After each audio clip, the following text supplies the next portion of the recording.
Railways have always used coal to keep everything on the move.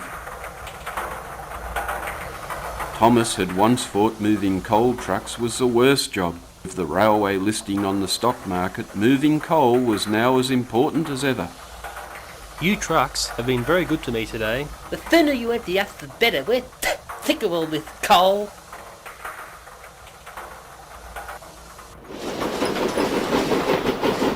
Thomas headed away from the coal mine into the open country.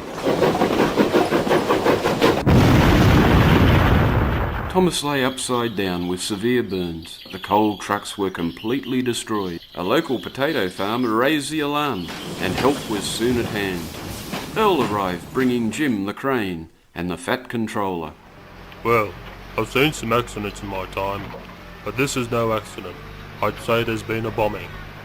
Thomas was gently lifted onto the flat rail car by Jim. With the coal mine now shut off, I'll have to ration the coal until the line is repaired. There'll be a special meeting at the sheds later.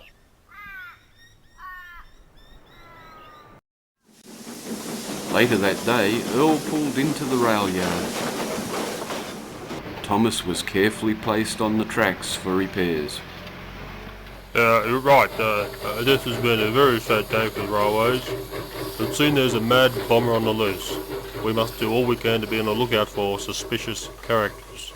The engines looked at each other. Come on, Noel. Well, who are you looking at? Ah. I will issue all of you with video cameras as security devices, so use them wisely. The engines viewed the cameras still in their boxes.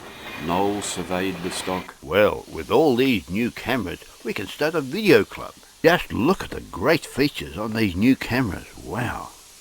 Gleaming Red Ted quickly formulated the rules stating, I challenge all the engines to produce a video on any subject within a month. The best video will win a boiler flush.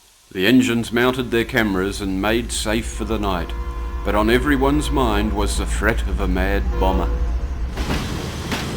Next morning saw Andy the Diesel enter the yard boasting, So your coal supply has all dried up. It's about time you were all scrapped. Bob replied as he was still trying to turn his camera on. We might be old and dependent on coal, but we're survivors. Bob and Margot carried on delivering the food supplies down their branch line. Elsewhere, Scottish John was fitting some gas bottles as an alternative fuel. His video thoughts were on this process. Chris was working on a story based on a train's last journey. Alan, the self-funded retired engine, planned a video about the town's feral cats. Wilson was always interested in how cars would race him between stations. Earl had his eyes on the skies and teamed up with Helen the helicopter. Back in the sheds, Thomas was being repaired. He also had a camera, and his video was being planned. At least I can keep an eye on Andy Diesel if I'm stuck here. The fat controller was also keeping an eye on things. These figures are not looking good. The share prices have taken a sudden dive since the bombing. He moved to the turntable to chat with Andy Diesel. I'm relying on you, Andy, to bring things back online. I'll do that easily. You can forget about those steam engines now. Just the diesel I wanted to see. I have a small but important job for you. Something we'll have to keep secret. Very secret. The Diesel looks at Andy and says nothing. Andy's secret plans are whispered to the Black Diesel. That's my boy. I like the quiet ones. No back chat, like I get from those clapped-out dinosaur steamers. Same goes for you coal trucks, clogging up every siding, serving your masters with stinking coal. What's that blue paint on your driver's cab? Have you been repairing that pesky Thomas engine? For a chap who doesn't say much, looks like you've been batting for the other side. My strongest advice to you is stick with me. I have connections in very high places, way above the fat controller. He's just a puppet who's about to lose his strings.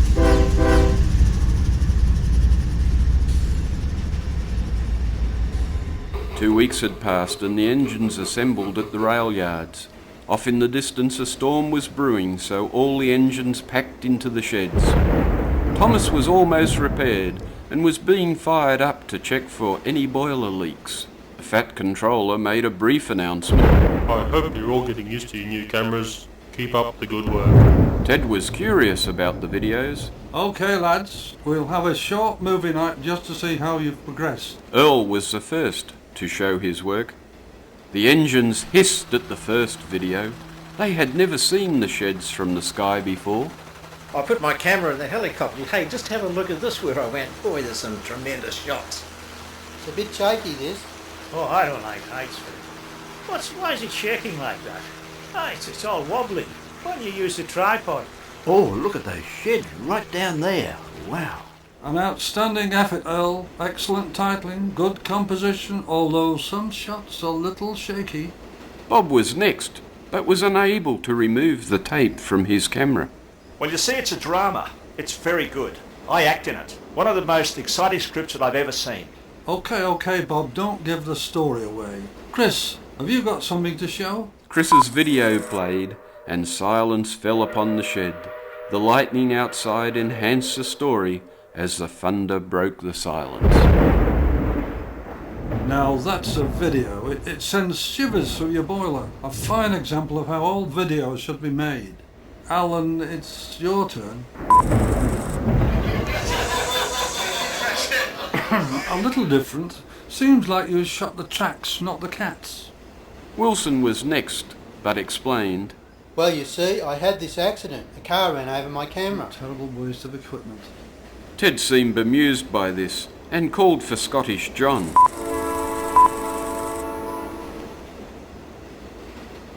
I'd like to tell you all about LP gas. It's very good to run your engine on. It's clean, but most of all, it's cheap, and that's what I like. Yes, a solid industrial video, John. Well done all. Then from the corner, Thomas whistled. Ted, I have a video. Well, it's sort of an animation. Can I show it? Animation?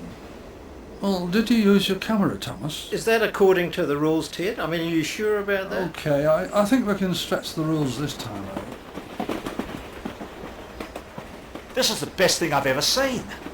I think I see something. What's that on the turntable? Noel steamed forward, asking for a replay at reduced speed. Come on, Noel. There's nothing. You got to be joking. I can't see a thing. You've got to be I didn't kidding. see any of that. What do you see, Noel? I think that's a bomb on the turntable. A bomb? Don't panic, everyone. I can get it. Thomas steamed out of the shed. His driver placed the bomb on the running board and headed down the main line. If I am quick, I'll save the railways from certain doom. It's no good being on the main line. I'll have to find a siding. Thomas didn't see that the points were set to go into a work shed. Oh no! That's Andy Diesel's shed. I'll never stop in time.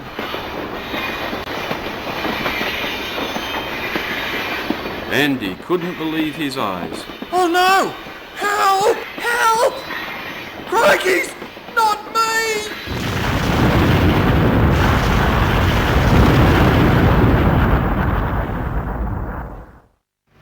The next day saw Thomas once again being lifted into the shed for repairs. Well, Thomas, you saved the railways and your video showed the bomber hard at work. Just then, the Fat Controller arrived with the police. I've heard the mystery of the bombings is solved. That's right. Thomas had a video of the turntable while Andy Diesel was in the yard. I noticed a suspicious character lurking near his fuel tanks, and we believe that character is you. The policeman holds the Fat Controller. We also noticed you manipulating the stock market, selling shares just before the first bombing and buying just after it. Right then, you're coming with me. Thomas, your video was the key to saving the railways. Your brave actions also ridded us of that lazy Diesel. Thomas's video went on to scoop all the prizes in the video competition. It just goes to show that a little video can go a long